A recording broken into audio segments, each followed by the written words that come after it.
Hi, I'm Marc Morano of CFAC's Climate Depot. Recently, we had a chance to talk with physicist Dr. Denis Rancourt, a former professor of environmental science and researcher at the University of Ottawa in Canada. We spoke with Dr. Rancourt about his views on the politics and science of man-made global warming. Dr. Rancourt is not your typical conservative. In fact, he's not a conservative at all. He's a committed left-of-center environmentalist who passionately believes in environmental justice.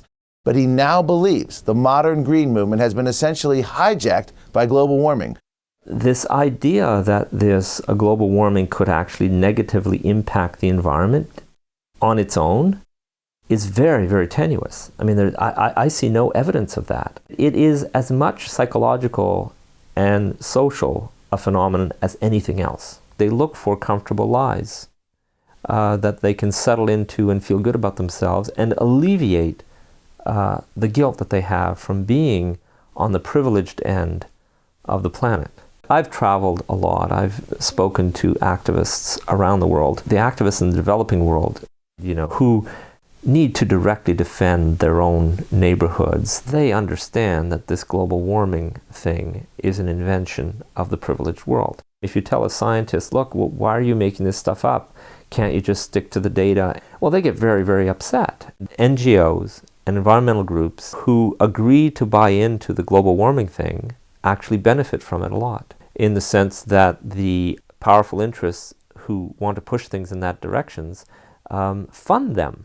I have great distrust for it. It is not driven and motivated by true concern for social justice and the environment. It can only be about powerful financiers. Someone's going to make a lot of money from these schemes.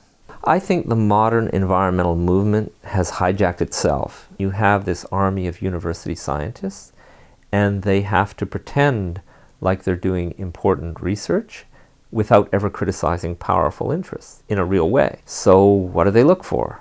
They look for elusive, sanitized things like acid rain, global warming. It helps to neutralize any kind of dissent. If you're really concerned about saving the boreal forest and habitat destruction and so on, then fight against habitat destruction.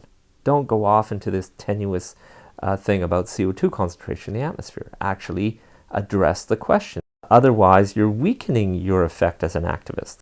Dr. Rancourt is just another example of how even left-wing environmentalists are bailing out on man-made global warming, as well as special interest-driven cap and trade and other costly energy policies being pursued in its name.